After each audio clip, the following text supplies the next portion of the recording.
পাহাড় ধ্বংস তো করতে পারবো না, কারণ পাহাড় তো ধ্বসে যখন আমরা মানুষরা একটা আকাম করি, গাছ কেটে ফেলি, নিচ থেকে মাটি সরাই ফেলি, তখন পাহাড় ধসে। পাহাড় তো এত এই যে হাজার হাজার বছর ধসে নিত, এখন ধসে গেল।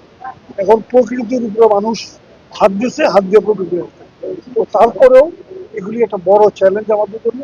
অবশ্যই আমরা এটা দেখি, এবং এটা এটা দেখতে হলে আগে যেমন হুট করে ওখানে কয়েকটা বাঁশ গেড়ে দিতাম, সেটা করলে হবে না। অ্যাপ্রোপ্রিয়েট অথরিটি চিন্তা করে ডিজাইন করে করুক, আস্তে আস্তে আমরা এগুলো আনি।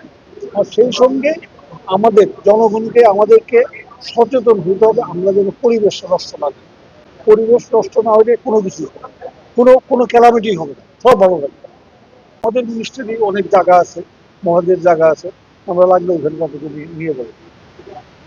কিন্তু একটু সময় দিতে হবে, আগে এই দুর্যোগটা শেষ করে নেই। ওইটা মানে আমাদের ভালো সময় যখন থাকে তখন করার চেষ্টা করি।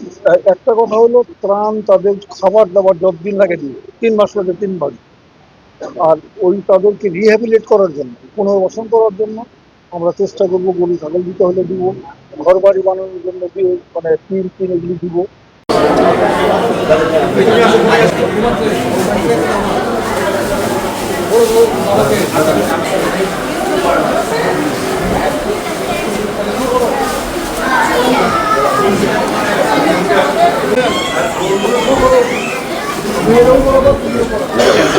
আমি যাব।